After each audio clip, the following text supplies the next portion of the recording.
خوش به حال آن که با زحمت عزیزی خلق شد، زیست پاک اندر جهان و جان و دل را پاک برد. خنده هایش را برای زندگان میراث ماند، غصه هایش را برای خویش زیر خاک برد.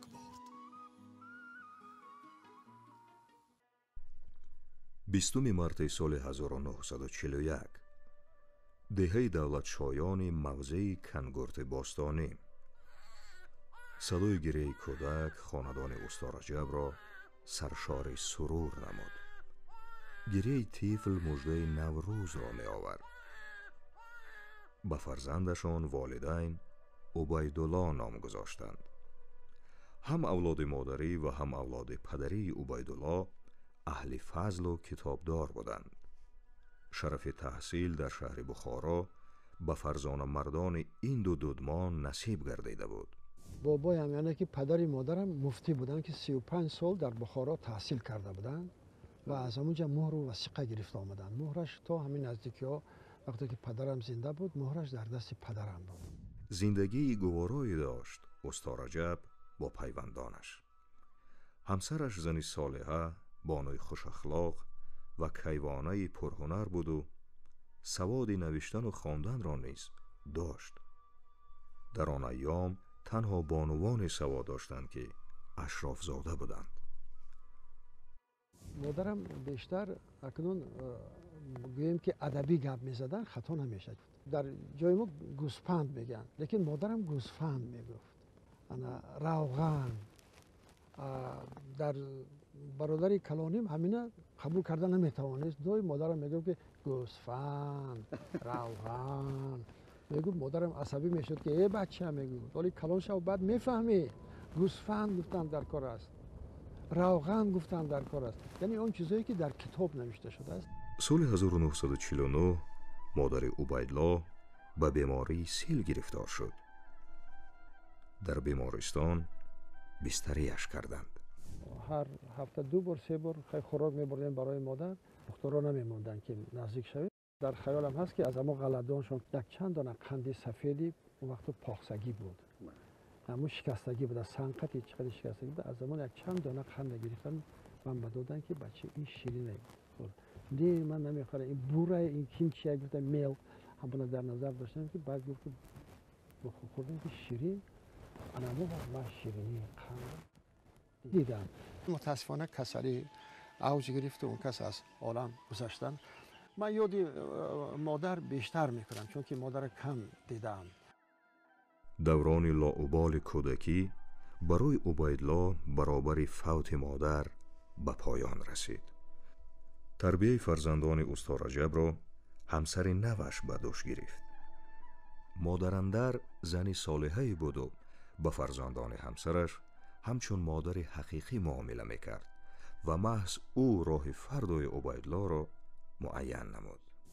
баъди модари дигар омад ва нағз ки омад, модари ва меҳрубон буд, сахтгир буд ва он эркагиву нозу нузе ки ман доштам ҳама уна аз байн бурд. ва имрӯз ман мегӯям ки хайрият ки ҳамин модари дуюм омаду моро ба як роҳи дуруст даровард. Убайдулло бо дониши хубу одоби намунавӣ дар мактаб сазовори таҳсини омӯзгорон мегардид. дар расмкашӣ маҳорати воло дошт. аз кӯдаким ҳаваси рассом шудан доштам, чунки ба рангҳо аллакай одат карда будам ва дар мактаби миёна ҳам мехондам. якта ҳамдиёри мо дар омӯзгоҳи рассомӣ мехонд. ман чун корҳои оное дидам аз вай пурсидам ки шумо чӣ феъл мекашед, гуфт ина натюрморт меган, як чиз мемонем ҳамоне мекашед. ва манам ҳоли мактаб нарафта аллакай баъзе сиру савдои рассомҳое медонистам, мекашидам ва як дар озмунҳои мактаб як кори ман дар мактаб овезон буд, яъне ки мукофот гирифта будам. Убайдулло мактаби деҳаро хатм намуд ва бо тавсияи бародараш Қиматулло Раҷабов ки он айём дар пойтахт таҳсил мекард, муҳассили омӯзишгоҳи шаҳри Душанбе гардид. бародарам гуфт ки ягон хел омӯзгоҳи рассомӣ намеравӣ, то инами 2 рӯз пас имтиҳонот сар мешавад, ҳаминҷа мемонем. 2 рӯз пас ман имтиҳон супордам, дохил шудам. امتحانا برای من بسیار آسان بود. سپردم امتحانا من مکتب موسیقی بند. این در شعبه دریژور خاری که همون سال اولین بار بود به فکرم کشاده شدگی بود که من داخل شدم در شعبه دریژور خار. برادرم عسکری گرفتن و برای من یک شرایط خوب مهیا شد و در آموزگاه رسانه با امتحان سپردم، خواندم، داخل شدم، گفتم انا همین مکتب من. هرچند که محبت رسامی در دلش معوا گرفته بود، اما بعد چند نگاه او به زندگی و پیشه انتخاب کردهش تغییر یافت. عبیدالله جوان به تئاتر دل بست و سعادت زندگی خود را تنها در صحنه تئاتر میدید.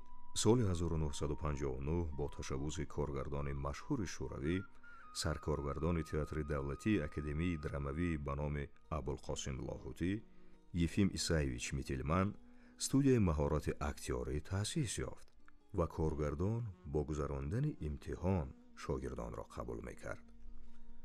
عبیدالله رجبوف با یک جهان امید به این بارگاه هنر آمد و کارش هم آمد کرد و او را میتلمن به شاگردی پذیرفت. او با زیرکی و چشم کاردانی، لیاقت سخنگویی و مهارت اکتیاری مورد توجه خاص این استاد بی‌مثل هنر قرار گرفت. من اینجا از سال 59 ما الان که در صحنه بودیم، از سال 59 5 سال خوندگی ما پروگرام وقتی است مکتب‌های عالی تئاتری جهان FMSI چه می‌گذارند. سال 1964 بعد از چند وقت فعالیت در تئاتر به خدمت مادر وطن دعوت شد.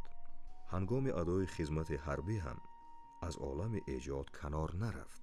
سال 1965 با افتخار 20 سالگی عید غلبه به حیث مؤلف و کارگردان برنامه گرنیزان حربی شهر اشخاباد جمهوری ترکمنستان را تهیه نمود. پس از یک سال با مناسبت انقلاب اکتبر به صفت کارگردان برنامه رنگین را در گرنیزان مذکور آماده کرد و به گرفتن افتخارنامه سزاوار گردید. سال 1967 نیز بخشیده به سالگرد انقلاب اکتبر مسئولیت تهیه برنامه هنری گرنیزان حربی شهر اشخاباد را به ذمه عبیدالله رجبوف گذاشتند. اینجا نکته را قید کردنیم که عبیدالله رجبوف واقعا هم استعداد فوق‌العاده داشت، وگرنه تهیه نمایش‌هایی را که ایدئولوژی حکومت وقت را ترغیب می‌کرد در یک کشور به ذمه او واگذار نمی‌کردند، زیرا کارگردان‌های حرفه‌ای آن ایام در جمهوری ترکمنستان کم نبودند. من در معرکه‌های هنری اشتراک می‌کردم، شعر می‌خواندم به روسی و خیلی در آزمون‌ها اشتراک می‌کردیم و قسم حربی ما جای یکم می‌گرفت. من رژیسوری هم می‌کردم، شعر هم می‌خواندم، صورتام هست در خانه، بچه‌ها دیدگی‌ام. مثلا یک شعر عجایب داشتم که تا лучшее звание рядовой молодой с головой не седой с широким размахом так далее тому подобное. همین قدر خوب قبول میکردن که من خودم کیف میکردم. با این گفتنی هستم که در اونجا من کسب من احترام میکردم. ما دیگر جاها رفتیم، آزمونات یکم جای گرفتیم. 12 نوامبر سال 1967 او با سر بلند خدمت را در صف قواهای مسلح اتحاد شوروی به انجام رسانید. هنرپیشه باز به تئاتر دوست داشته‌اش برگشت و در قطار هنرمندان کسبی فعالیت خود را ادامه داد. برخی اندیشه دارند که بعضی از هنرمندان جوان با استفاده از متکایان خود برای در تئاتر دولتی اکادمی دراموی به نام ابوالقاسم لاهوتی فعالیت کردن عبیدالله رجب سد گذاشتنی بودند. اما این ادعا پایه منطقی ندارد، زیرا در تئاتر آن ایام استادان صنعت با افتخار هنر والای او کف می‌گفتند. شفق میدونی چی؟ دیگر در آسمان فرشته ها رو نمیبینم، همه جا تاریک.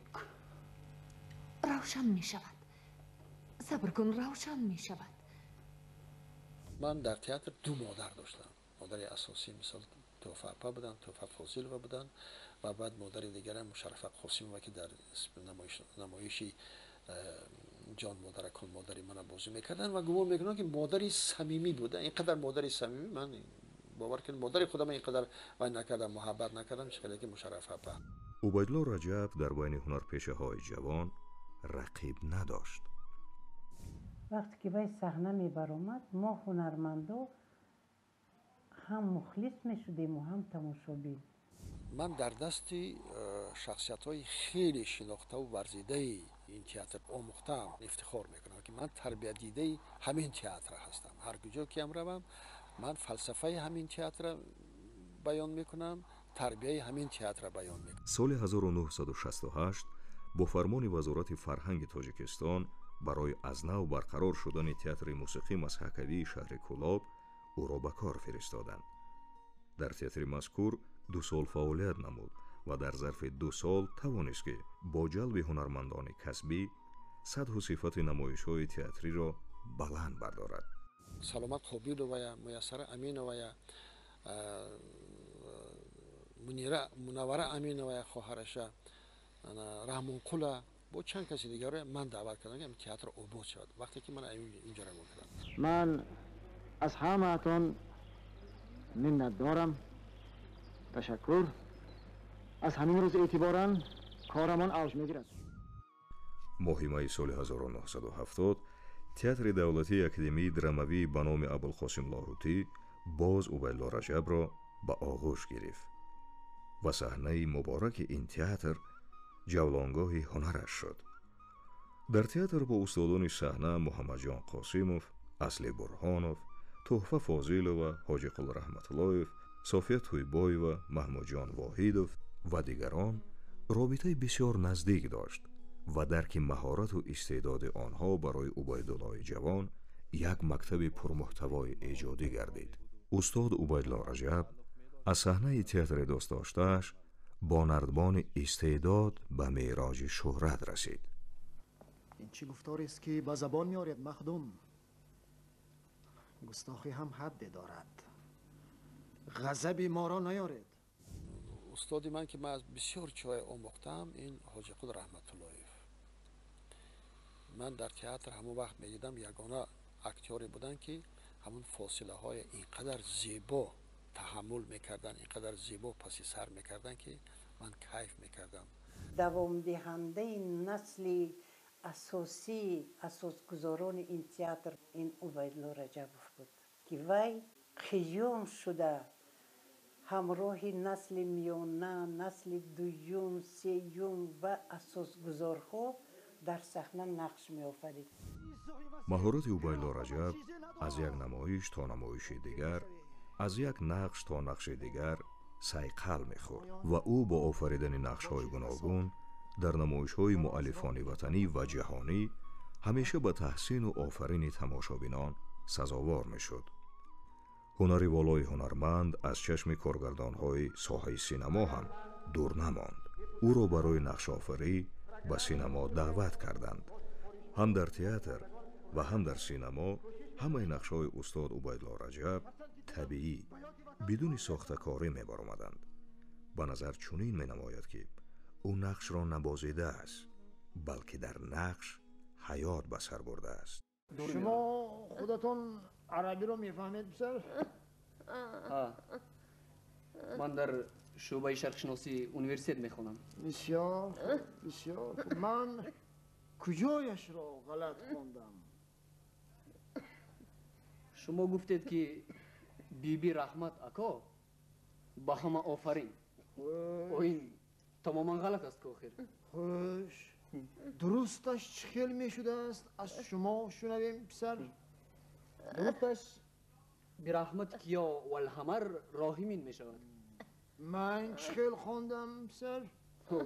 آخر شما گفتید که بیبی رحمت اکا با همه آفرین. ایدیتی کچار تو ملک اساس. هنرمندی که مسحکه بازی کرده میتواند او همه رول بازی میکند، لیکن هنرمندی که مسحکه بازی کرده نمیتواند همون یک پهلو است. مسحکه هنرمند میکشاید. در نقش‌های مسحکه صحنه برایند حالی سخن نکرده صحنه میبرامدن تماشابین به وجد می آمد.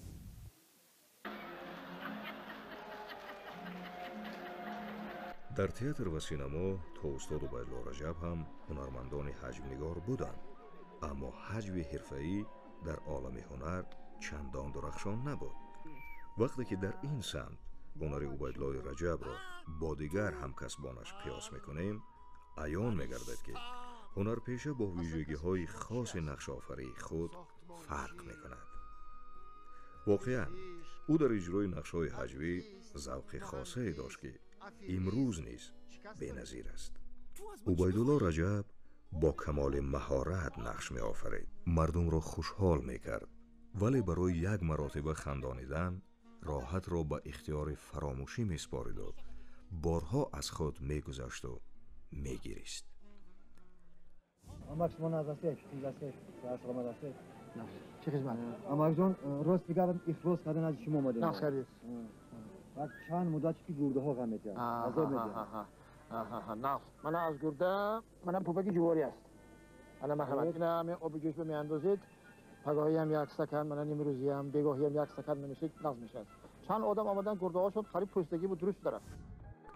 عبیدالله رجب در تقلید، بخصوص در تقلید سرایندگان، مهارت با دیگر هنرپیشه ها قیاس نشونده داشت. هنرپیشه عمل و حرکت سرایندگان را به غایت صمیمی و طبیعی می آفرید که از تماشای آن احساس فرح در ذهن و روان بینندگان معوا می گرفت.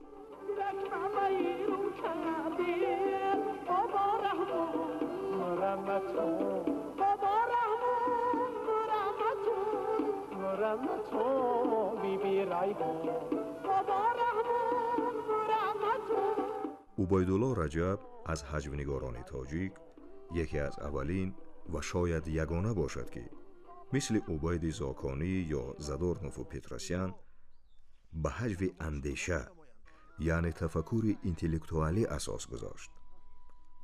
در تهیه نمایش‌های حجوی تلویزیونی عبیدالله رجب به نوآوری دست یافت و جریان نوی را به این شاخه مهم صنعت وارد نمود. یعنی در یک نمایش چند نقش گوناگون حرکتی را می آفرید که من بعد چنین سبک نقش آفری را هنرپیشه خلقی تاجیکستان زنده یاد علاءالدین عبداللهیف ادامه بخشید. سرود سنگلی میرزایف که من هم دایره میزنم، هم غژک بازی میکنم، هم رقص میکنم و هم سرود میخونم، هم سرنه همشه من کرده بودم و نقص که همین چیز در یاد کی مانده بوده است، علاءالدین عبداللهیف مانده بوده است و بعد علاءالدین از این چیز یک سلسله های خیلی خوبی ساخت که تا امروز وای دارد. ما اون یک بار بازی کردیم و مؤلف همون نمایش من بودم و رئیسیارش حلیم سنگینوف بود. ما نام استاد را میگیم در لبانمون تبسم میشه. استاد رو در بیرون میبینیم خنده میشه. من بارها هزارها مشاهده کردم که کسی استاد را میبیند با یک تبسم با یک چهره شده میبینه. فعالیت سرساهای عبیدالله رجب از سالهای 70 عصر گذشته آغاز شد. در آن ایام هنرپیشه در برابر فعالیت پرثمر در تئاتر و سینما پیوسته با تلویزیون و رادیو نیز همکاری میکرد. نمایش‌های تلویزیونی و رادیویی در جامعه موقع و محبوبیت عبیدالله رجب را استوارتر نمود. در باطن پارتنرشان حقیقت میگفتند، حقیقت زندگی میگفتند. چشم پارتنرشان به نگاه کرده برای خودشان میجستند که همین پارتنر چشم به چشم من که کار کرده میتونه یا نه. نه مرد دارد نه نمک دارد. اون کونی نمک خوجمامین 100 عصر به میرسده. اینش چی؟ تماما شور. اینش چی؟ اینش قلم فرده جانش شور شد. اینش چی بود؟ نمیشه. کنی؟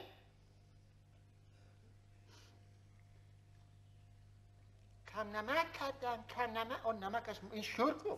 وقتی که من ایجادکار میماندم عبیدالله رجبوف نقش اساسی بازی میکرد. کینوبا بازی میکرد نقش اساسی دپوتات بود خیرم.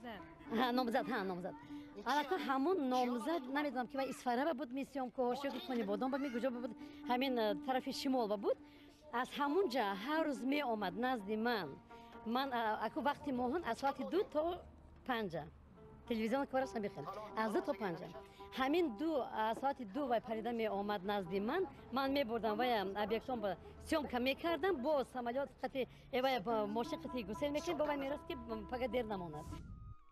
در اکثر شماره‌های نمایش رادیویی تئاتر در نزد میکروفون استاد عبیدالله رجب نقش آفریده است که امروز آن نمایش‌ها از شبکه‌های رادیوی تاجیکستان منتظم پیشنهاد شنوندگان می‌شوند. در برابر این هنرپیشه در خوانش بدیعی و اینترمدیاهای رادیو اشتراک نموده هنگام قرائت متن قصه و رمان‌های ادیبان شناخته نقش قهرمان‌های اساسی را اجرا کرده است. با نطق برا و بیان دلکش هنرپیشه محتوای اثر را به شنونده خوب می‌رسانید. می‌دیدن که من خیلی تعریف نشود، یعنی که بی خطا گپ میزنم، یعنی که زبان ادبی و بلد هستم، یعنی که آشنا هستم. من اوهی دراز نفس تلفظ کرده میتونم، دیگرها بعضی رفیقان نمیتونن، مردم من میتونم همینه. درس نطق ثانوی صوفی ارجانمون تویبای و درس میدادن و حلیما نصیبولینم در این تئاتر کار میکردن. ما سال یک جای کار کردیم و میدیدن هر روز ما. و از تئاتر کم آدمایی بودن که در رادیو، اونا در رادیو اسپکتاکل ها رول بازی میکردن. نیم ساعت تا 1 ساعت تا حکایه ها رو میخوندم. همین خیلی یعنی که زبان تازه میشود، هوشیار میشوی، خب معروف میشوی، مردم میشناسند. استاد عبیدالله رجب از زمره بهترین هنرمندانی بود که با آواز خاراکتر می آفرید. ولی تا هنوز منقدان و محققان وابسته به این پهلوی هنرنمایی نابغه هنر به طور شایسته ابراز نظر نکردند. با آواز خاراکتر آفریدن عبیدالله رجب در دوبلاژ بیشتر احساس می شود. محتوای فیلم هایی که از زبان روسی به تاجیکی ترجمه شده اند با آواز عبیدالله رجب جالب تر گردیدند. هنرپیشه سخنسنج سخنتیراز با در نظر داشت حالت و روحیه قهرمان در فیلم ها طرز آواز داده است که برای بینندگان تماشای نسخه اصلی فیلم به حد نسخه دوبلاژ شده مراق‌انگیز نیست. خطا میکنید از این زمین کار جمعیتی است. شما با جداشوی خود نشان دهنده های ما را یک بار پس میفرارید. خیر شما از من چی میخواهید؟ از نام جمعیتچگی از شما خواهش میکنم که تا آخر 3 ماهه جاری جدا نشوید. انا بعد چقدر دلتان خواهد جدا شدن گیرید. ماه دکمبر سال 1991 عبیدالله رجب با خواهش خود از تئاتر دولتی اکادمی دراموی به نام ابوالقاسم لاهوتی رفت و در نزد حکومت شهر دوشنبه تئاتر مینیاتوری آینه را تأسیس داد. تئاتر آینه در پهنای شوروی نخستین تئاتر مینیاتوری است و هنرپیشه توانای خلق تاجیک عبیدالله رجب با تأسیس چنین بارگاه هنر صحیفه درخشانی را در کتاب فرهنگ ملت باز نمود. حتی افتتاح تئاتر مسحکوی کریوی زرکلوی یوگنی پتراسیان بعد از تأسیس تئاتر آینه اتفاق افتاد. اگر افتتاح تئاتر پتراسیان پیش از تئاتر آینه عملی میشد، زمره عبیدالله رجب را به شک به مقلدی محکوم میکردند. از نخستین نمایش ها هنرمندان تئاتر مینیاتوری آینه سزاوار باور و عرض سپاس مردم گردیدند.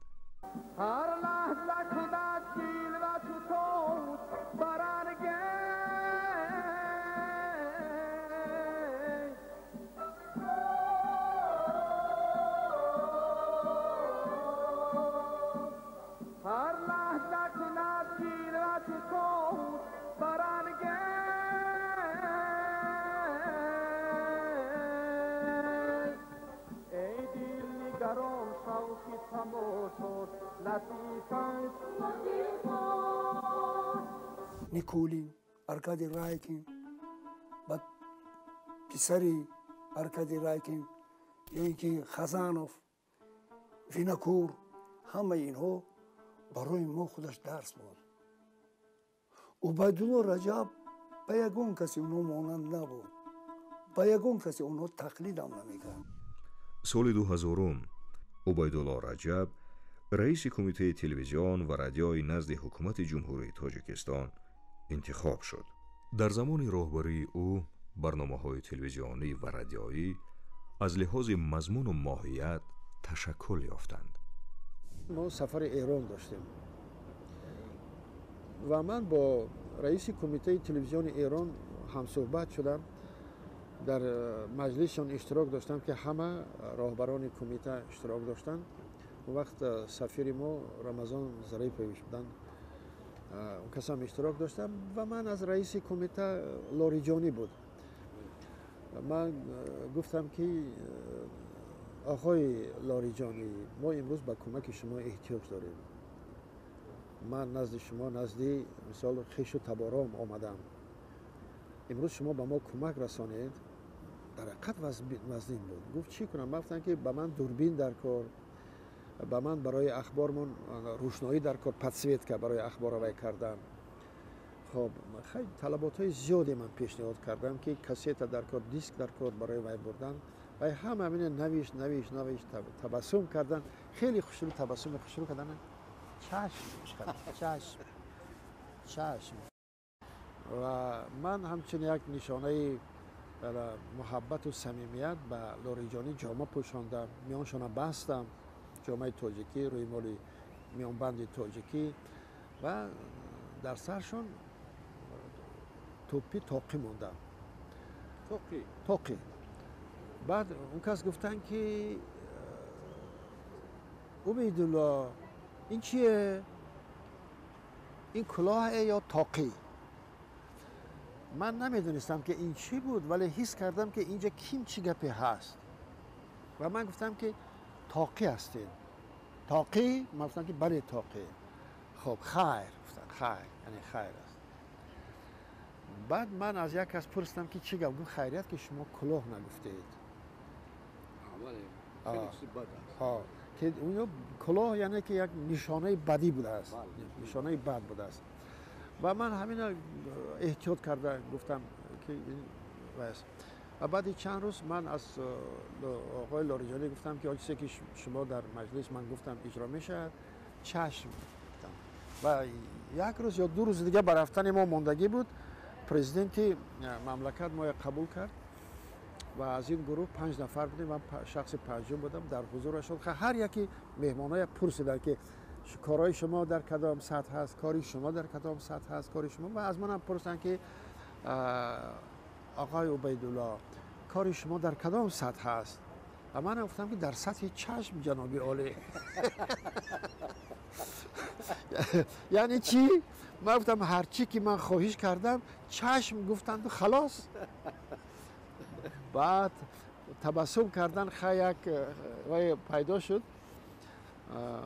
بعد گفتن که آقای لاریجانی هر چی که جناب عبیدالله درخواست کردن اجرا شود. لاریجانی مجاشون خیستن و گفتن که چشم. من گفتم حالم همین است، حال من همین است. گفتم لاریجانی هم گفت که مثل که تاجیکا می شود میگویند، البته می شود. ولی لاریجانی اجرا کرد. اون چیزی که من طلب داشتم اجرا کردم. با دستور پیشوای معظم ملت در دوره راهبری کمیته تلویزیون و رادیو بودن عبیدالله رجب، انسامبل رقصی گلریز و انسامبل دولتی فلک تأسیس داده شد. اینچنین در همین دوره شاه اثر خلق تاجیک 6 مقام از جانب نمایندگان سازمان فرهنگی عالم همچون نمونه برجسته صنعت موسیقی و آوازخوانی به فهرست فرهنگ غیر مادی بشریت وارد شد. در دوره مسئولیت راهبری بزرگترین دستگاه ترغیبگر ایدئولوژی دولت و حکومت را در اختیار داشتن هم او از عالم هنر کنار نرفت. فیلم های آوراگردان عبارت از 2 قسم، سراب بهشت عبارت از 16 قسم و مجسمه عشق به نوار گرفته شدند. این فیلم ها به گنجینه فرهنگ خلق تاجیک جاودانه شکوه می بخشند.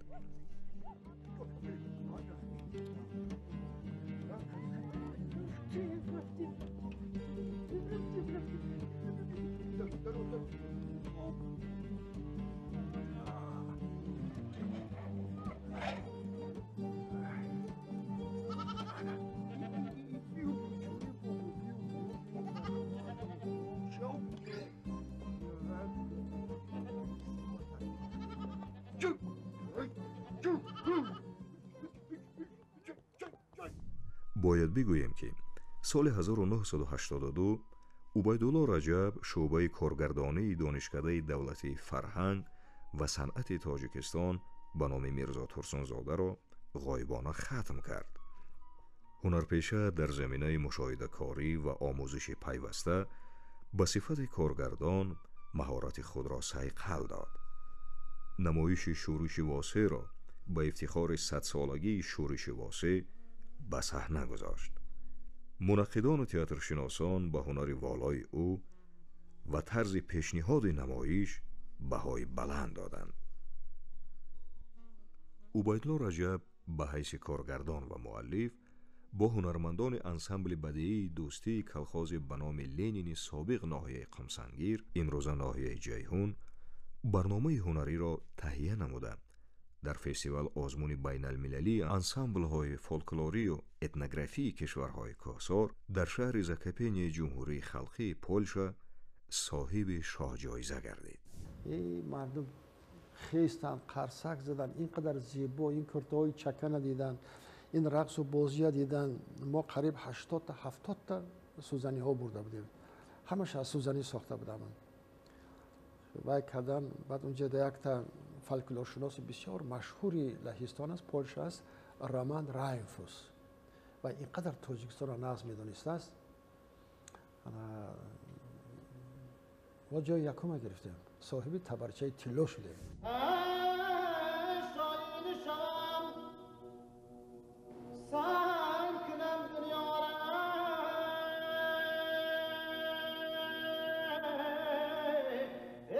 سال 1991 برنامه صوت فلک انسمبل دولتی و فولکلوری اتنوگرافی شهر کولاب در آزمون جمهوریوی تئاترهای کسبی پرستو 91 سزاوار تحسین و آفرین هیئت حکمان و صاحب شاه جایزه شد.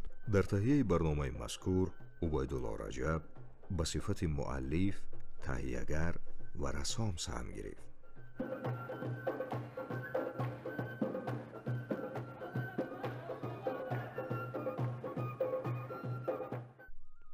در تهیه برنامه‌های فرهنگی و کنسرتی سطح جمهوریوی نیز عبیدالله رجب به سمت مؤلف و کارگردان سهم منیر گذاشته است. در این راهگذار نیز او با مسئولیت جدی کار و فعالیت کرده صاحب موفقیت‌ها و دستاوردهای نظررس گردیده است. قاعده و قانون کمپوزیسیا من میدونم، طرز میزانسین میدونم، رنگ‌های میدونم، گروه‌های میدونم، گزارش‌های میدونم. ولی ما وقتی که معرک‌ها را می‌ساختیم که این ساحه گویم پرزیدنت مملکت نیست، می‌آمدن تماشا می‌کردن، می‌گفتن که او اینجا را به اینجا همراه کنید، اینا بالاتر برید، اینجا شمارش زیادتر کنید، اینا کمتر کنید، مهم این چی است. می‌گفتم که چی من وای نکردم که کسب من است، من شرم می‌کردم. یعنی او یک چیزی خدادادی دارد. استاد عبیدالله رجب به هر مقام و مرتبه رسیدنش را به استعداد خداداد، استادان و همسر مهربانش نسبت می‌دهد. اولین منقد هنرش همسرش بود. در ما یک چیز که وات میگن، یعنی که اکتور نیست و من زود باید که این رول از خود کنم. من شبی دراز همراه عائله‌ام، کودک‌ها خواب می‌رفتن، بعد میشتم و بسیار اون کس هم پارتنری من میشدن و من متن زیاد میکردم.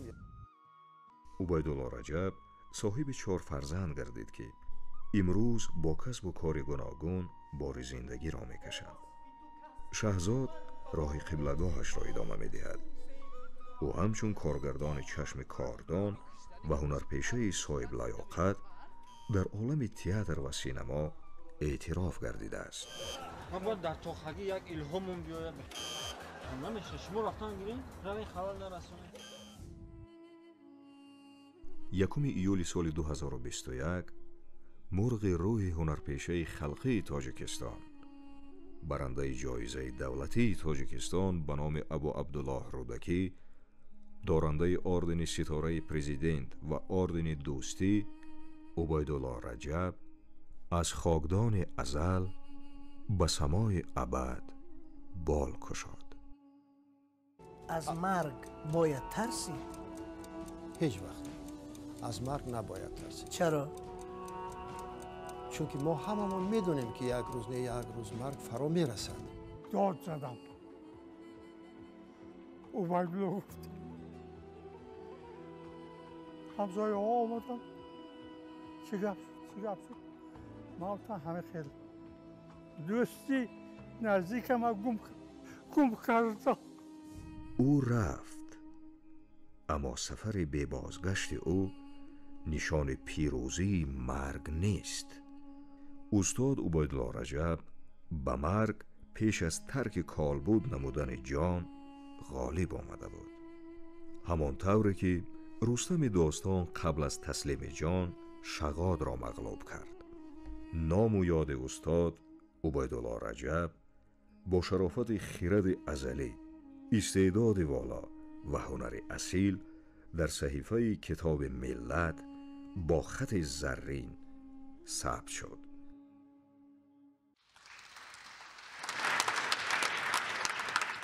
شاد بودن هنر است، شاد کردن هنری والاتر. لیک هرگز نپسندیم به خویش که چو یک شکلک بیجان شب و روز بیخبر از همه خندان باشیم. بیغمی عیب بزرگ است که دور از ما باد. کاش که آینه بود در آن بین که در آن خویش را می دیدیم. آنچه پنهان بود از آینه ها می دیدیم. می شدیم آگاه از آن نیروی پاکیزه نهاد که به ما زیستن آموزد و جاوید شدن، پیک پیروزی و امید شدن. شاد بودن هنر است، گر به شادی تو دلهای دیگر باشد شاد. زندگی صحنه یکتای هنرمندی ماست، هر یک نغمه خود خواند و از صحنه رود. صحنه پیوسته بجاست. خرم آن نغمه که مردم بسپارند به یاد. همه شمایان را به محفل گرامی داشت یادی هنرپیشه مردمی تاجیکستان، برنده جایزه دولتی تاجیکستان به نام ابو عبدالله رودکی، برنده اردن ستاره پرزیدنت جمهوری تاجیکستان استاد زنده‌نام عبیدالله رجب صمیمانه خیر و مقدم میگوییم. و حالا با کمال احترام از معاون اولی وزیر فرهنگ جمهوری تاجیکستان برادر عزیزمان نظریان عابدجان عادلزاده خواهش میکنیم که با پیام و درود نوروزی خود روی صحنه بیایند. زندگی را صحن بازی دیده بازیگر شدم. گاه اختر، گاه اخگر، گاه خاکستر شدم. خشک بیرون آمدم، گاهی زبهر گریه ها، گاه اندر اشک خشکی خنده خود تر شدم. استعداد فطری، مهنت قرینی، دانش اندوزی، صیقل دادن مهارت کسبی خود، پیوسته تکمیل دادن اسلوب هنری عبیدالله رجبف را به قطار صنعتکاران برجسته تاجیک وارد نمود. در برابر این عبیدالله رجبف توسط آبرزهای آفریده خود در صحنه‌های تئاتر و کینو و تلویزیون نه تنها صاحب آبرو و شهرت یار گردید، بلکه محبوب هر یک خواننده تاجیک شود که این نه به هر یک شخصیت ایجادکار میسر میگردد. باوری کامل داریم که این کار و نام نیک ارباب برجسته صنعت تاجیک، هنرپیشه ممتاز، انسان کامل و شریف عبیدالله رجبف من بد نیست، چون اختری تابناک راه صدها شاگردان و پیروان او را منور خواهد کرد. آخرم استاد عبیدالله زاده بهار نازنین بودند و فکرم همین بودن چندان شایسته نیست که استاد ما زنده‌یاد هستند، همیشه با ما هستند و تمام هستیشان زیبایی بود، هنر بود.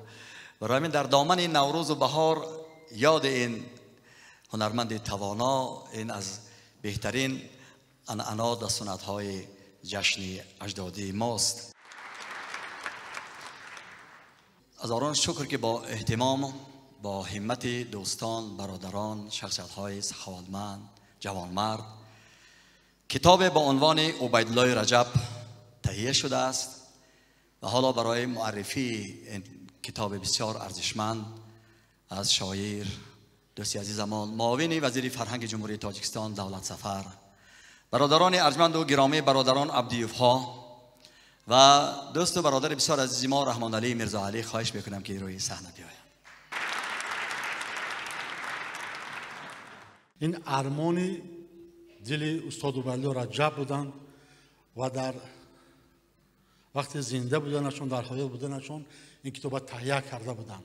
در تهیه بسیار نویسنده، ژورنالیستی خوشنام عمر شیرخان و عبدالقادر رحیم پیشنهاد گردیده بود، اما با سبب‌های گوناگون به تأخیر افتاد، به همین خیل ماند و امروز خوشبختانه با ابتکار برادران باننگ و ناموس، همدردان هنری استاد عبیدالله رجب، برادران عبدیوف ها، این کتاب با تعداد 1000 نسخه به تب رسید که بعد از نمایش به دست شما خواهد رسید. خب مبارک باشد این کتابی که واقعا هم تمام پستی و بلندی های روزگاری استاد عبیدالله رجب، خوله های فتح شده و فتح نشده هنر استاد عبیدالله رجب در اینجا انعکاس شده است، افاده یافتند.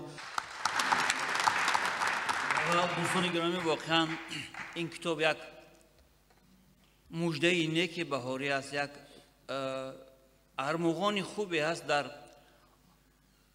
آستانه زادروزی استاد عبیدالله رجب.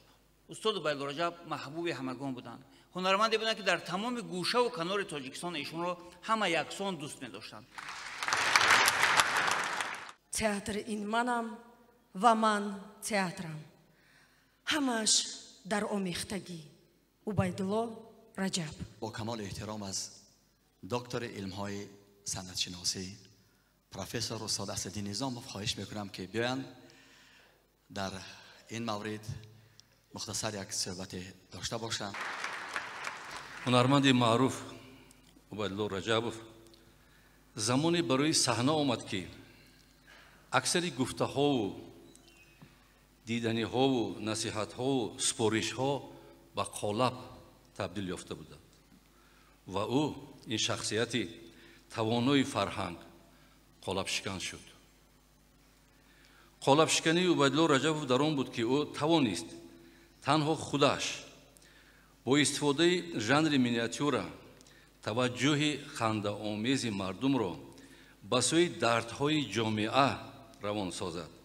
یعنی مقصد خندانیدن مردم نه تنها برای خنده بلکه با مقصد نشان دادن هدف اجتماعی تمسخر زدن به ابیکت خنده گردید.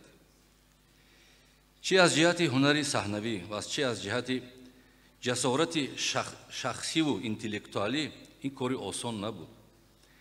این گونه جسارت و هنر رو در آن سالها در مقیاس اتحاد شوروی تنها ارکادی رایکین داشت.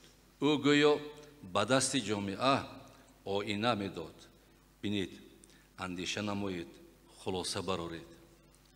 او توانست چشم سر و چشم دل تماشابین را به مشاهده آینه عبرت ملگردان نماید و این بود که تئاتر آینه به وجود آمد. او شخصی است که خنده هایش پرمعنی و معنی هایش پرخنده به شمار می رفتند. گاهی که جدی سخن می راند، کشتی هزل ناعیان روی مجرای سخن شناور می شود و برعکس اسنای هزل و شوخیش همانا دیوار معنی با برجا قرار می گیرد. همین طور آینه در دست و آینه در دل او در راه آباد ساختن عالم معنوی ملتش دلیرانه و استوارانه قدم میزد. سلامت باشید دوستان عزیز. و اکنون دوستان ارجمند از هنرپیشه مردمی جمهوری تاجیکستان فرقت سعیدوف درخواست میکنیم که روی صحنه با یک ترانه زیبای خود بیایند. مرحبا.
گلشنی با خونی دل پروردم، جلوه‌گاهی برف و باران رفته، عطری گل در سطری باران مان، فصلی گل در فصلی هجران رفته،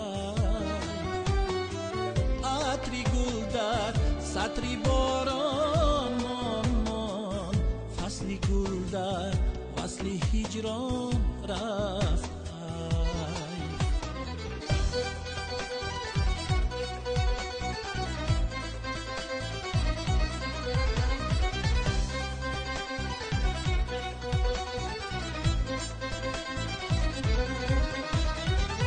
رازی گل در نازی گل نگفتم، سازی دل با آهی سوزان رفته، رازی گل در نازی گل نگفتم، سازی دل با آهی سوزان رفته، عشق شایر زاد و شایر پرورم، در وفاتی خود غزل خوان رفته،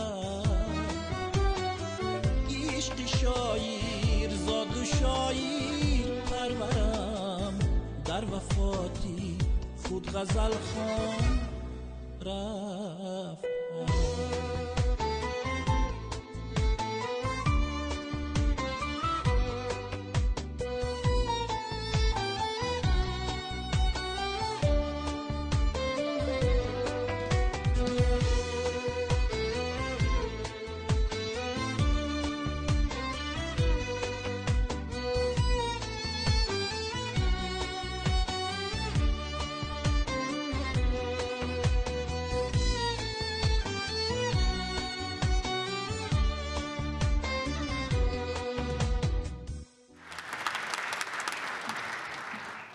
хандаҳояш гирия доранд, гирияҳояш ханда. монолог, филетон ва скетчҳои саҳнавии устод гуногунранг буда, қаҳрамонҳояшон галереяи бузурги портретҳои ҳаҷвӣ ва лирикии замонашро ташкил медоданд. дар саҳна ӯ ягона ҳаҷмнигорест, ки зиёӣ буд ва мемонад. муаллиф маҳмадулло табаров. ва инак рӯзноманигори варзида мунаққиди театр маҳмадулло табаровро рӯи саҳна мекунад.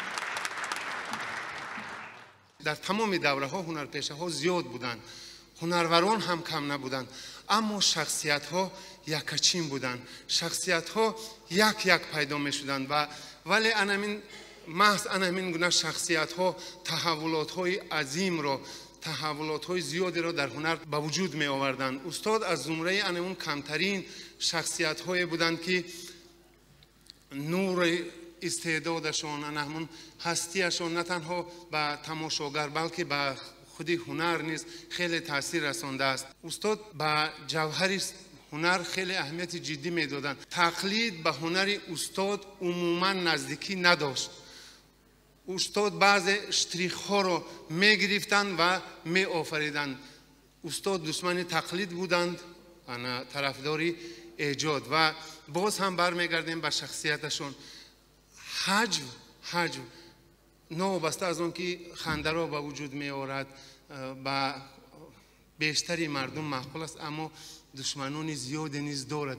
اینجا یک شخصیت بسیار قوی باید بود که از خود در مقابل همون نفرت یا همون کینه و عداوتی که زیر ابیکت تحقیق صحنوی شما قرار میگیرد ایستادگی کرده توانید. و استاد با همون یک تحمل، با همون یک فرهنگ بلند ذاتیشون این کار رو کرده توانستند. ما با استاد هیچگاه خیرباد نمیگوییم. طبیعت فصل گرم و سرد دارد.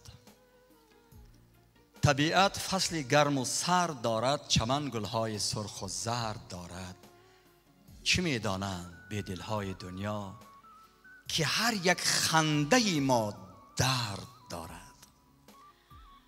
به صحنه سراینده خوش‌آواز آهنگساز ذکرالله حکیمов رو دعوت میکنیم.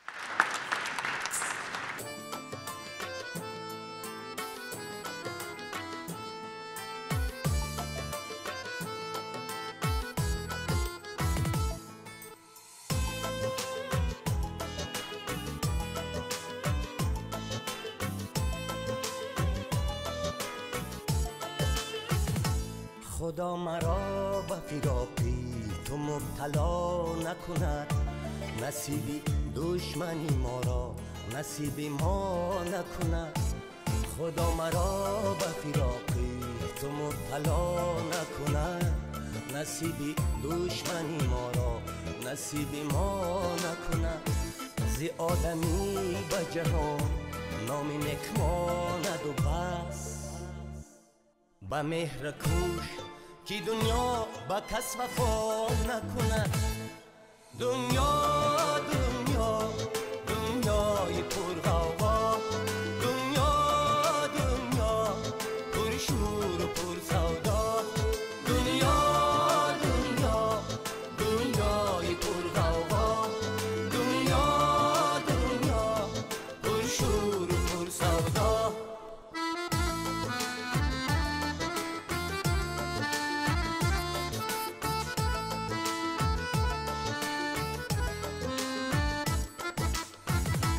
من از جفات نترسم ولی از آن ترسم که عمری من به جفات اینقدر وفا نکند. من و زی کوهی تو رفتم زی خیال و محال، که دامی زلفی تو هرگیز مرا رها نکند. دنیا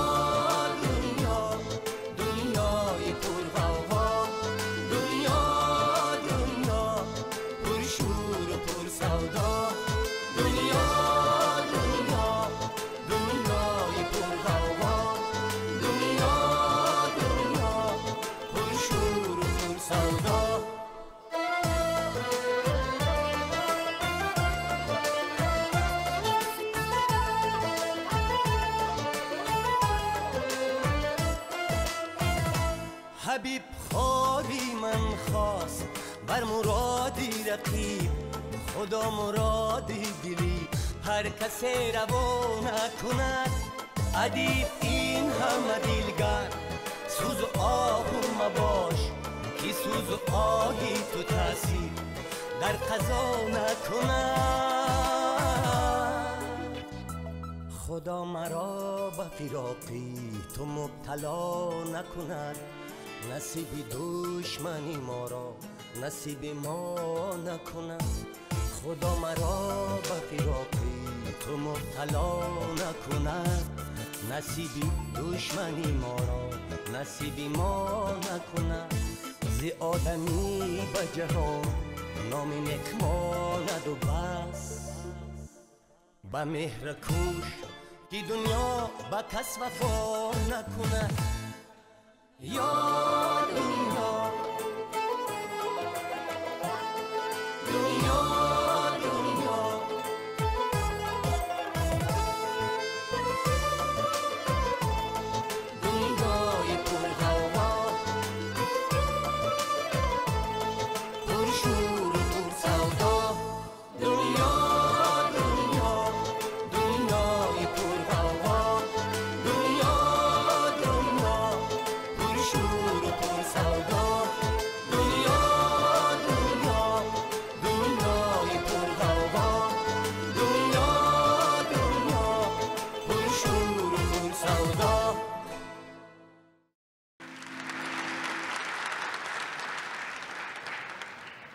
дар ҳаёти ман душвориҳо зиёд буд аммо лабони ман инро намедонистанд онҳо доимо табассум мекарданд убайдулло раҷаб раиси иттифоқи синамогарон сафар ҳақдодовро даъват мекунем рӯи ин парда як зарраам аз корномаи эшон нишон дода шуд ва намунаҳоям аз корҳое ки дар синамо карда буданд ва мутаассифона устод дар синамои мо бештар фаро гирифта нашуда буданд ҳунаршон ё аз сабаби серкоришон буд ё ки бештар медонем рӯи ин саҳна буданд вале чанд соли охир вақте ки бознишаста шуданд яке аз узвҳои фаъоли ташкилоти ҷамъиятии иттифоқи синамогарони тоҷикистон буданд ва ягон чорабинӣ ягон маъракае ки дар хонаи кино баргузор мешуд бидуни ширкати эшон анҷом намеёфт ва имрӯз дар ин маҷлисам эҳсос кардам ки то чӣ андоза баъди даргузашти устод ва чандин чеҳраҳои дигаре ки дар паҳлӯи эшон буданд яке аз пояҳои ҳунари мо ҳунари театр ва синамои мо ки эшон ҳам ҳастанду буданд мо то андозаи қудрату тавонаи худмона ҳамчун як ташкилот ҳамчун як созмон аз даст додем мутаассифона шогирдонашон талош кунанд ки ба ҳунари эшон эҳтиром бигузоранд ва дар сатҳи эшон як кореро анҷом буданд حالا من با کمال احترام از هنرمند مردمی تاجیکستان یک شخصیت بسیار محبوب در خصوصا در بخش حجو و متاعبه استاد شاده صالح خواهش میکنم که با چند عزل و متاعبه با روی صحنه بیایند بچه بابای حسن جانا در колхоз гражданский оборон мемонанд режиссёрӣ тамом кардаи тоғоиш айсефурӯшӣ меояд мебинад ки дар фуки аҳмадҷон противогаз бача мегӯяд талхама кафундие аҳмадҷонӣ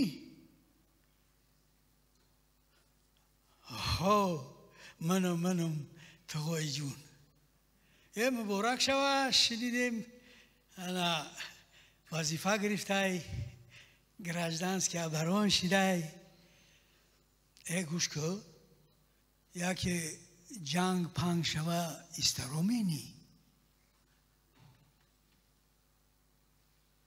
سرو منم یک شرکت میکشم اوز تو میدونی دو اسب بود توی جون اکو یادوار چدن از او قصه در این محفل با اون معنی بود که یعنی ما هم یا چرا کشیدنی تونمو پیش چرا کشیدن ای پگا توی معرکه صدقه اربزون روبینون بس کشی و گشتن یعنی میمونیم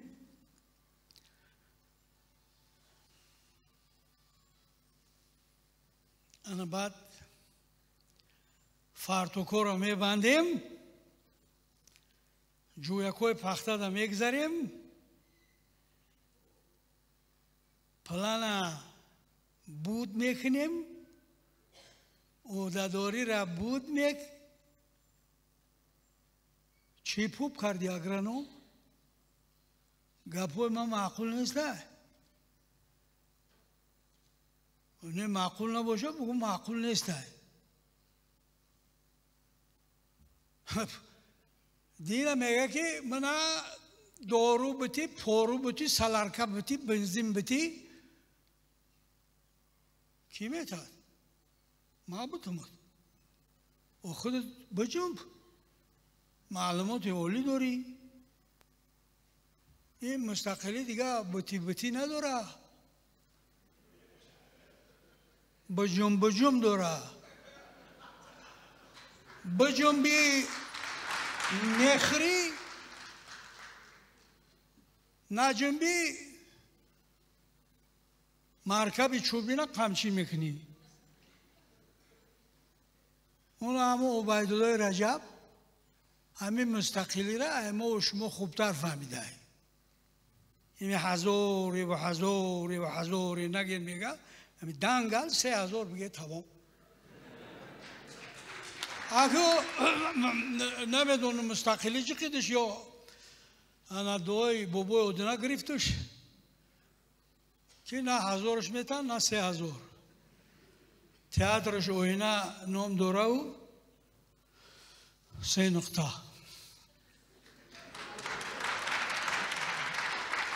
یکی می جنبه در کینو می جنبه در تئاتر می جنبه در سینما می جنبه در تلویزیون می جنبه در کنسرتون می جنبه انا اگرانو ایمو پوپ کردگی در می جنبه نه خودش می جنبه نه مورا میمونه که بجنبیم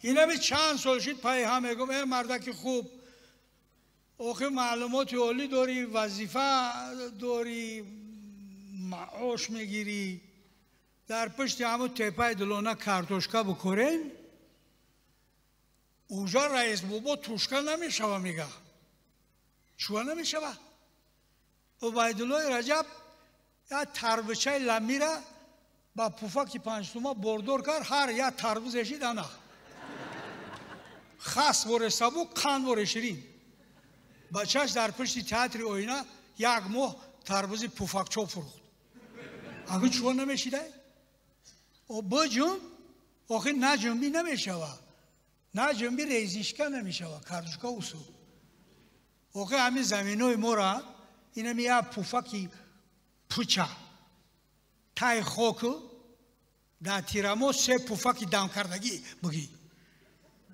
نمیشوه این همه بابای عبیدالله رجب همین مستقلی را ایما و شما خوبتر فهمیده یا زنه که اوهانی را یفته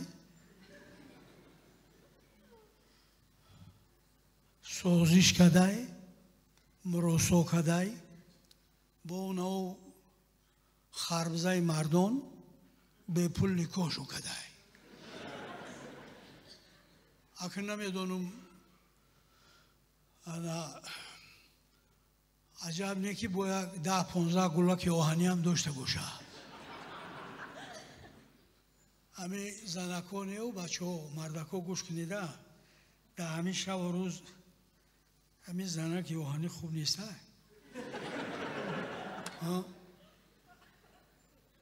خیلی چالای تیلو نگه، گوشور تیلو نگه، دوخی نگه، چاکن نگه، اطلس نگه. خیلی یکون جا که شایکور موند سالیدول.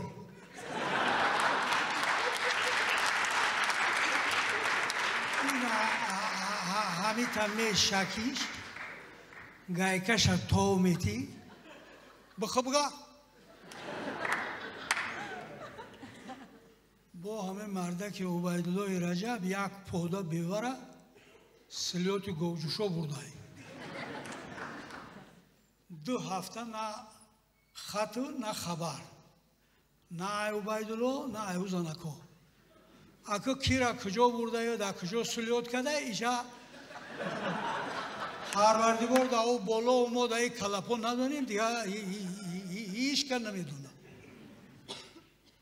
با این ای کامپیر خشتومانش تلفون چپا قبیده یا شلطا قده ای چوه مرا وای نبود سلیوتی گوجو شو و تو کجا میره اما آخو گوجوش نباشی ویترینر نباشی انا ژورنالیست کجا میره و همه دکتر توبتی باشی در خونه آخه یاد عبیدالله عزیز عبیدالله که برای همه مهمان عزیز بود استاد عزیز بود در دل و در دیده ها ابدی خواهد ماند یادش بخیر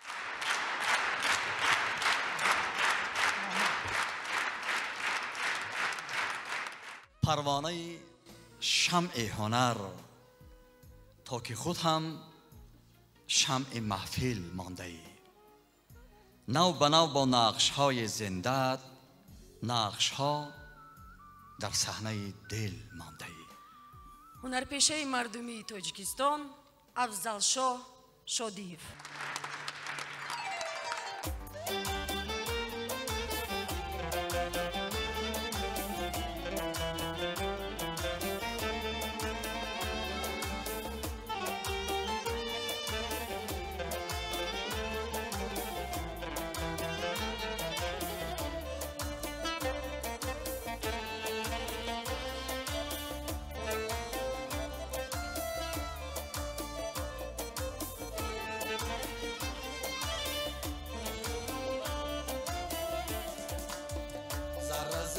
جمع را آوریده از هزاران پاره ملت آفریده روی جلدش نامی ملت شد جهانی تاجیکان را کرد نامی جاویدانی قهرمانی تاجیکستان قهرمانی تاجیکستان قهرمانی تاجیکستان قهرمان تاجیکستان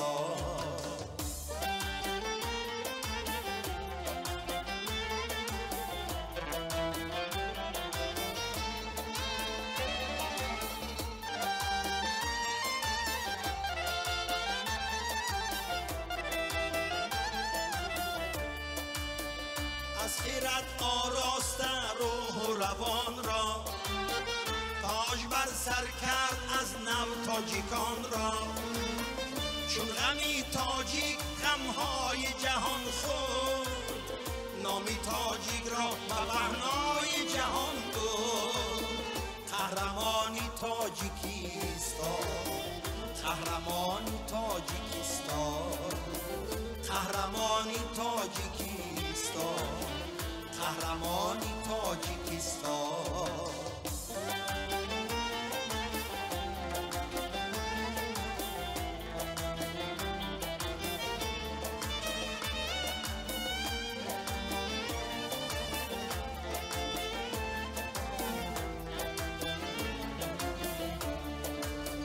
زندگی را داد در راهی حقیقت خواسته از زندگانی حقی ملت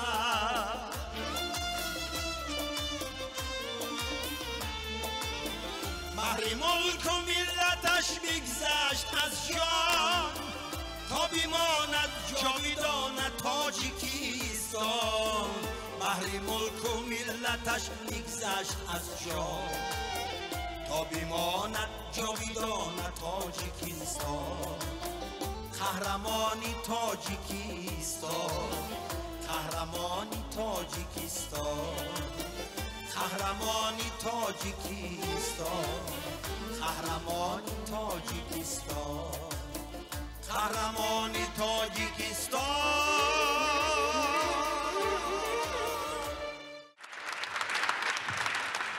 صد شکر که از آن استودیوی اولینی که افیم سویچ میتیلمن در همین تئاتر سازمان دادن، حالا چند نفر در حیات هستند. یکی از آنها هنرپیشه شایسته جمهوری تاجیکستان اپای نیسا محمد جانوه، اینجا اکی جامعه خواجه هم هنرپیشه شایسته جمهوری تاجیکستان، هم سبقهای استاد عبیدالله رجب هستند. از اپای نیسا خواهش میکنیم که از امان روزگار دانشجویی بیان کوتاه یک چند حرف به یاد هم سبق خودشان کرده باشند.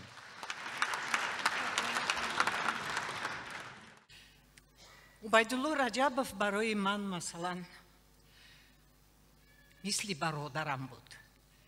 وی حمایه میکرد مویا همراهی گلان منو گلندوما. عبیدالله رجبов در انا همین صحنه هنرش را صیقل داد. هنری ناتکرار است. اینا چندین نفر گفتن، منم میتوانم تکرار کنم برای اون که در حقیقت هم هنرمندی ناتکرار است. انسانی خوب. من باوری کامل دارم که عبیدالله برای همسرشون شوهری بهترین بودند. برای فرزندانشون بهترین پدر و غمخوار پدر بودند. البته افسوس این زندگی است. و شوخی های میکرد در وقت دانشجویی. نه هاشم گدایف مانده بود از اتیودوی وی، نه حاجی قل رحمت اللهیف، همه وی اتیود میساخت. یکی با گلندم، دیگر با من. عبیدالله جان تو را همیشه دوست میداشتم، احترام میکردم. روحت شاد باشد.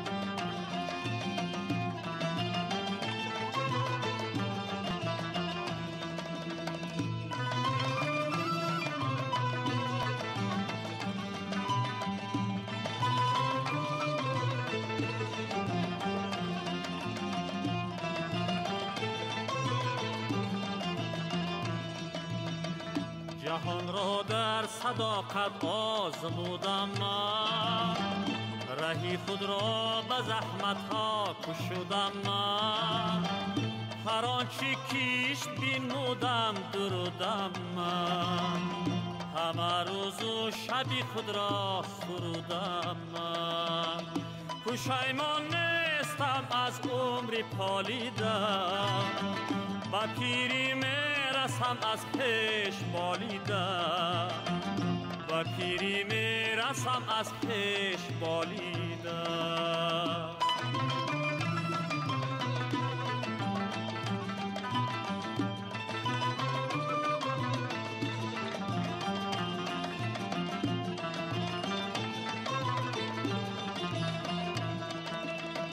با پای سر فراری ها نکردم من، با جای بدگماری ها نکردم من، فیغان از نابراری ها نکردم من، طمع جز دوستداری ها نکردم من، پشیمان نیستم از عمری پالیدم، با پیری میرسم از پیش بالیدم، با پیری میرسم از پیش بالیدم.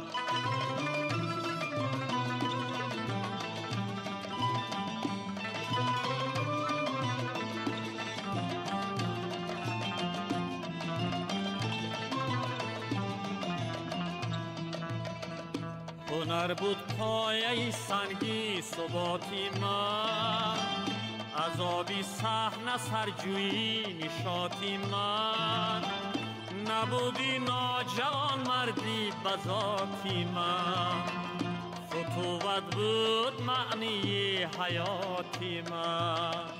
پشیمان نیستم از عمری پالیده، به پیری میرسم از پیش بالیده، به پیری میرسم از پیش بالیده.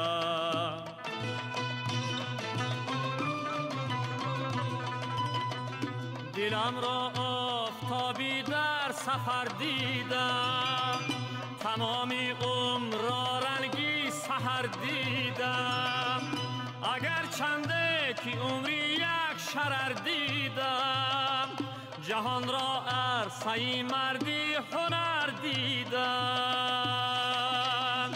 پشیمان نیستم از عمری پالیده، با پیری میرسم از پیش بالیده، با پیری میرسم از پیش بالیده. پشیمان نیستم از عمری پالیده، با پیری میرسم از پیش بالیده، با پیری میرسم از پیش بالیده، با پیری میرسم از پیش بالیده.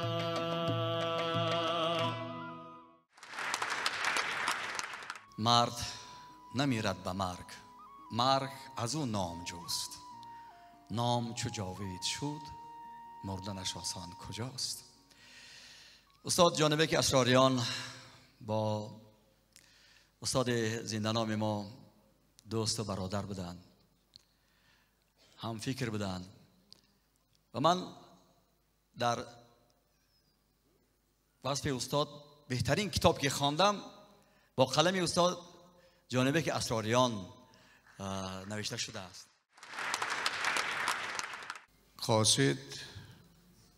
قاصد به مخیبان ز تمنا چه رساند؟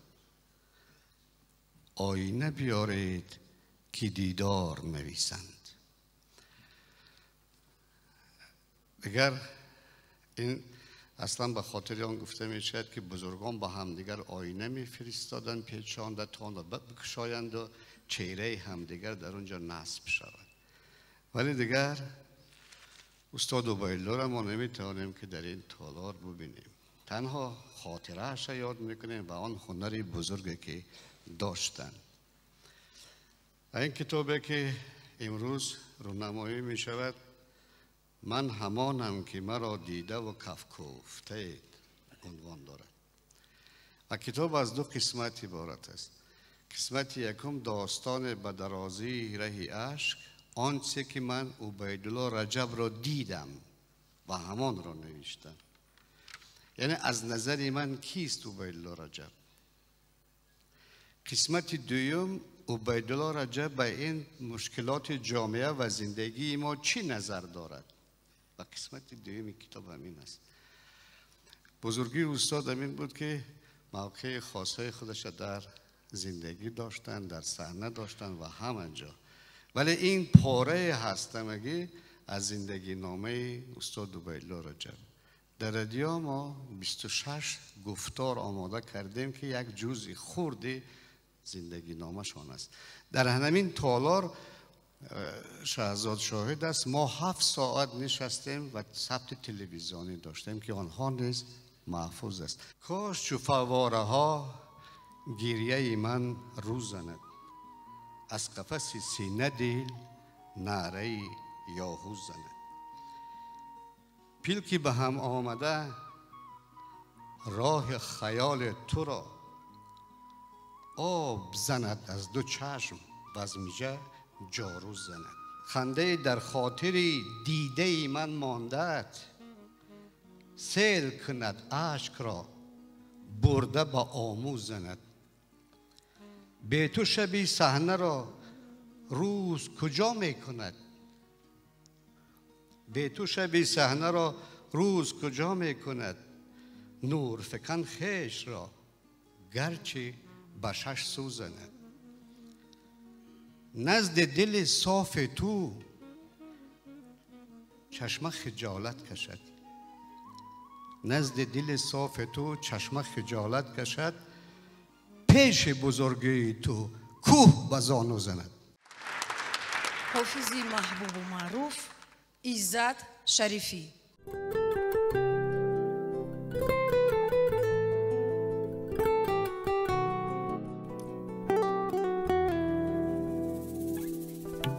ما دل با کسی دهیم کو دل بر ماست، همبال همانیم که بال و پر ماست.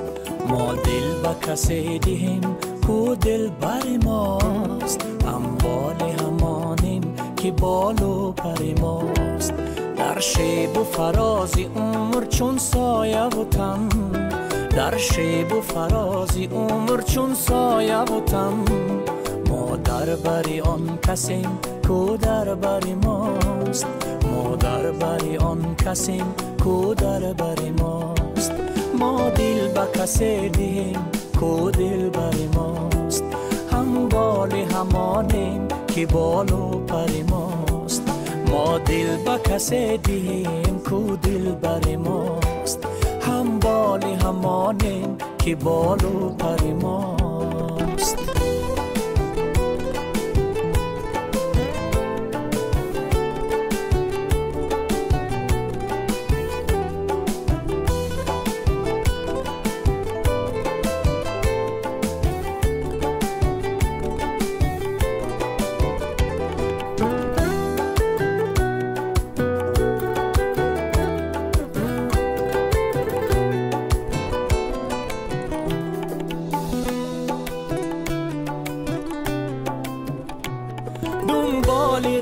کسی نرفتم هرگیز، چون باد پای کسی نرفتم هرگیز.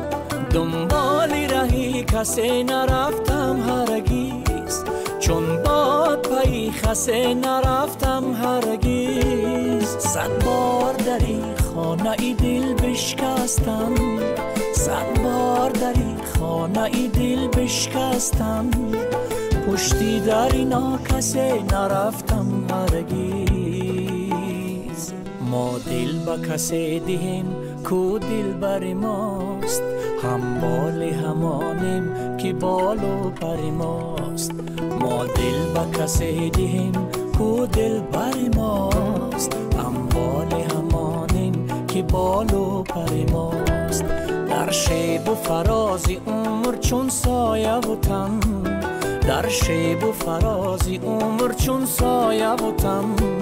ما در بری آن کسیم کو در بری ماست، ما در بری آن کسیم کو در بری ماست. ما دل به کسی دهیم کو دل بری ماست، هم بال همانیم که بال و پر ماست. ما دل به کسی دهیم کو دل بری ماست، هم بال همانیم که بال و پر ماست. سال 1990 استاد از تئاتر لاهوتی رفتند برای پیاده کردن آرمان‌های بسیار نجیب شانه، بنیاد تئاتر آینه. هرچند که ما این تئاتر را در همین تئاتر اندر تئاتر اولی سالهای 80 بنیاد گذاشته بودیم. با یک خواجگی رفته بودیم، خواجگی چارواپروری. بعد صحبت شد، ضیافت شد، آخران همه صحبت میکردن، تاست میگفتن. بعد من دیرکتری خواجگی چارواپروری به سخن دادم و گفت خب من چی گویم، من آرزو میکنم که گفت همین سرشماری شما برای ارتسال زیاد شود. بعد ما 3 نفر بودیم، همین دعای همین رئیس مستجاب شد، بعد سرشمارمون زیاد شدن گرفت. انا بعد خیلی تاج نیسا آمد، اصلا شاه آمد، شاههای زیادی آمدن. خیلی خلاصه هاشم شاه از رحیم و بعد زمیره و رحمان دوست و خلاصه که شمس الدین رحمتی بسیار. بعد تئاتر انا همون اوج فعالیت تئاتر همون سالها بود. ابو علی مرادوف من شخصا افتخار از آن دارم که 30 سال عمر من بیهوده نگذشت همراه این استاد بزرگ من شکرانه میکنم که گپ درازانه میبرم. استاد توانستن در طول فعالیت خودشان که هنری که خداوند به او عطا کرده است تنها به او عطا کرده است. او صدها نفر را تقلید میکرد، یک نفری پیدا نشد که استاد ما را تقلید کند. این پیدا هم نمیشود. میدونم این لحظه میگذرد، لیکن همین لحظه در دل ما میماند و حاضر بسیار میخواهم که یک صحنه با اشتراک فرزندشان از نام مؤسسه دولت تئاتر آینه نظر ریاست فرهنگ شهر دوشنبه پیشکش می‌نمایم. مرحمت.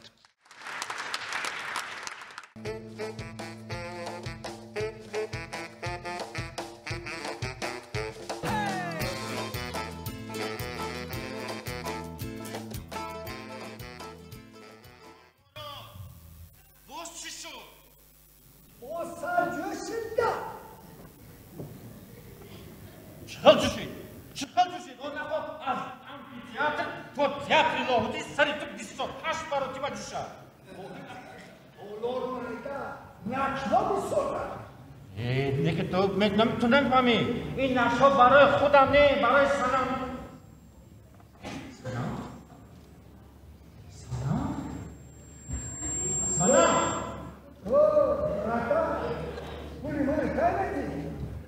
پول مول نیست. نیست، همین خواهی 4000 نخواهی تمام دیگه پول مول نیست. باید برای من نه، برای سنم جان. سنم پول مول نیست. را جواب به تو کسات 4 تا ملک است. سنم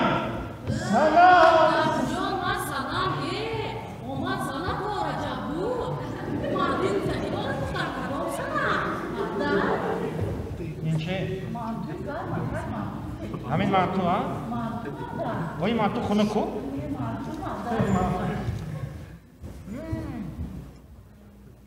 وای پیاز ندارد کو؟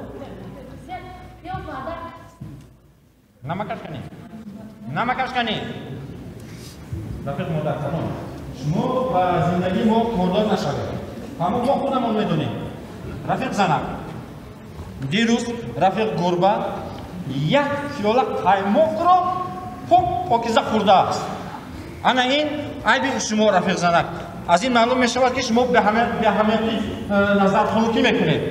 پسری کلونی همون باشد از فنی کیمیا بهایی دو گرفته هستم. بهایی دو. این هم محترم رفیق زنک عیب شما است. اما اگر شما نظر علی اومدی؟ اومدم اکا. عرق هست؟ عرق پرق نیست. شین میابیم شین آخه یافته تیده میابیم شین اینجا خنک دست اکا؟ بیا خودت خنک کنه گیر کنی؟ اکا برای سلامتی سری سگ شما می نوشیم. چی گفتی نه؟ مالش کنی آفرین بارکالله.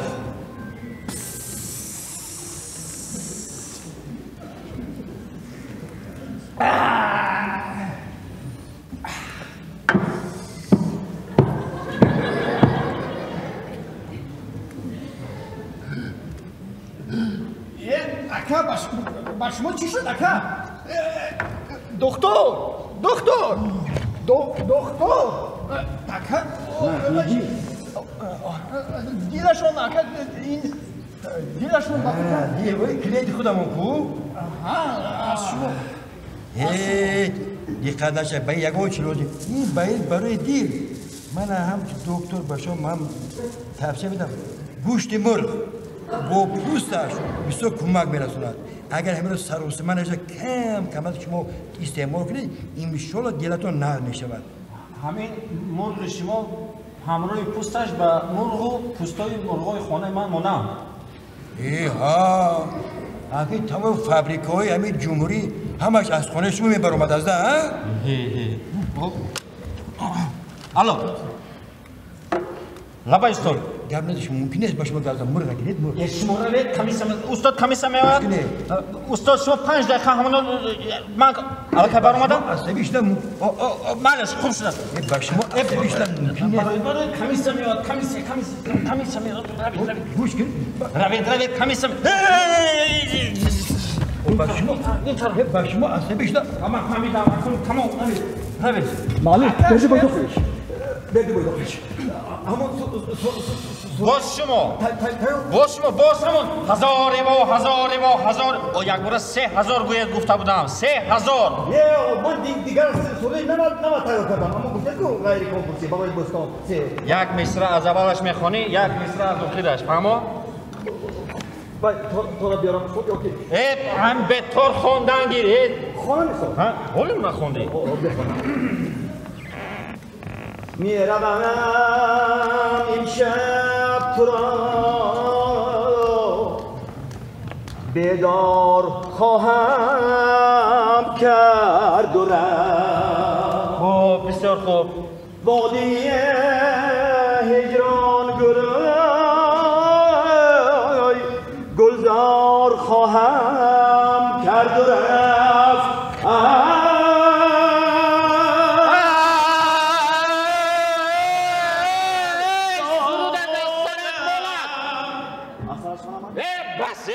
سرش خونم جان نگشته جان چی خونده نه شما چی تو تکای نیمی شب مردم از خواب بیدار کردن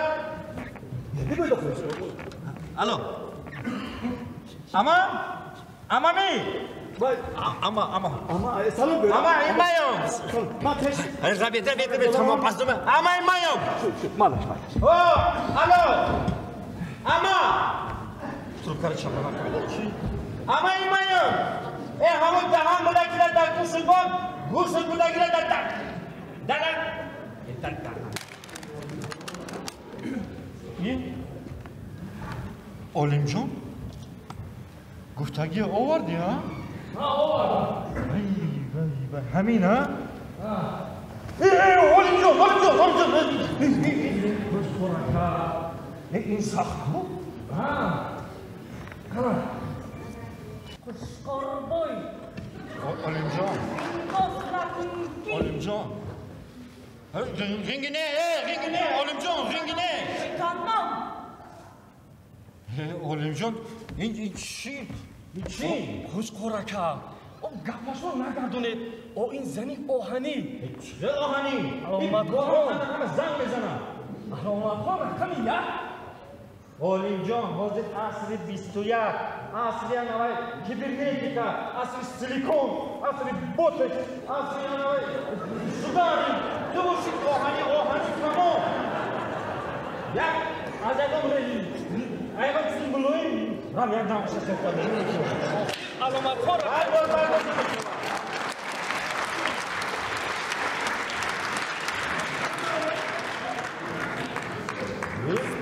نمیشوم نه نمیشوم سوستشم بیار سرتشم بیار بابا رحمون مرمتون بابا خیل ارزون بابا رحمون مرمتون نوسط داخل کردی؟ خدا را شکر نوسم یک دهن دکتر می شود ایکینگ جاها پول می آورد اپتیک می رود و اشپریس و سوزن می خرد می آید در همین خانه می دراید و درس ایدرون مخکر میکنه عشق دستم چه همین آرینجش نه بنده و رگای دستش نه باید نمی خدا عمرک دراز کنه نوسمه او یه مطلعی کو اول سوزن در خودت بزد در نیفتی بعد در دیگر را بزن همین بگوتا و نوسمه گرفتم خدا را شکر ای او بسیار باوری کلان دارم دکتر میشه برم که نگاه هم دارم من خداوند نگهبان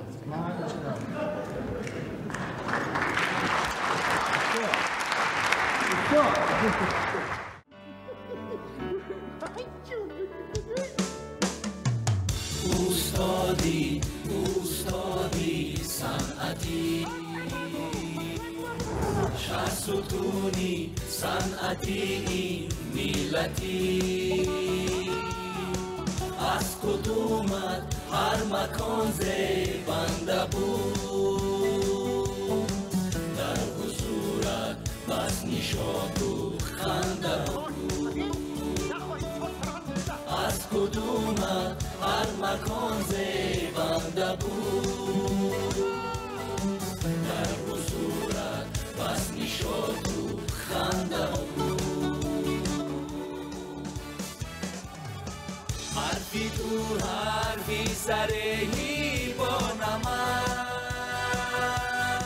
لحظی تو لحظی سهی با نمک بزمی تو آینه نور و زیاد حجمی تو حجمی ملهی با نمک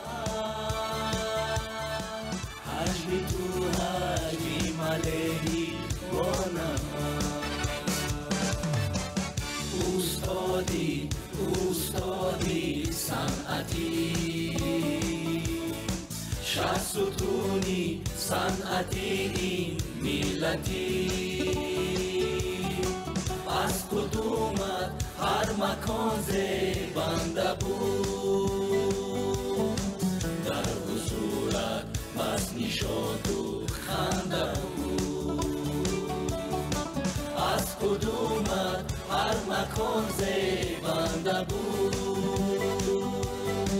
در حضورت بس نشاط و خنده بود اوستادا شاد بادا روحی تو در مقامی آخرت ارواحی تو یادگاره از هنر بگذاشته‌ای زنده و پاینده بادا راهی تو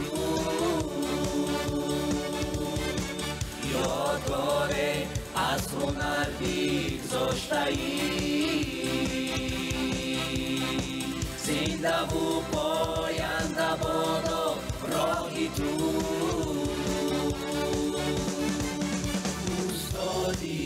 اوستادی صنعتی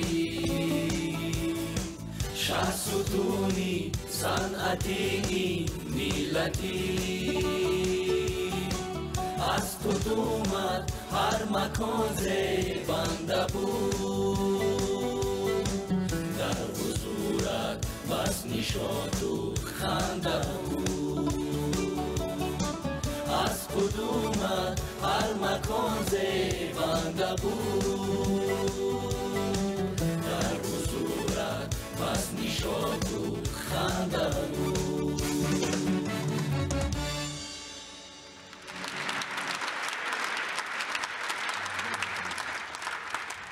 آنهایی که من شما را احترام میکنم دوست میدارم آنهایی که هر یکی شما به تاجیکستان عزیز ما بپروا نیستید تاجیکستان از آن من است تاجیکستان از آن تو است تاجیکستان از آن شما است تاجیکستان از آن ما است تاجیکستان باید دوست داشت با تمام جدیت و محبت تام تاجیکستان وطن ما است من میخوام که تاجیکستان ما بسیار زیبا آباد باشد مردمش راضی باشد این وطن بهشت روی عالم است آنهایی که این گپی من نمیگن این کار میکنن یک بار گردن افراد 4 دولت دنیا بینن بزرگترین دولت دنیا بینن بعد خودشون خلاصه میبرن که تاجیکستان چی است و کی است چی یعنی که طبیعت زیبا دارد کی از آن که در اینجا مردم بسیار هنرمند و بزرگ و پرجسارت و پرمهر زندگی میکنند. تاجیکستان رو ما و شما تاجیکستان کرده ایم. نسبت یکدیگر بی‌پروا نباشید، یکدیگر رو دوست دارید، احترام کنید، چون من شما رو دوست میدارم. محبت من، صمیمیت من، کاری من، فعالیت من به شما بخشیده شده است. من کوشش کردم تمام عمر که به شما خدمت کنم، به شما یک روح و یک هوای تازه مصفا با هنرم، با دیدم، با ذوقم بیارم. گمان میکنم که تا اندازه من موفق شدم. خدا نگهبانتان.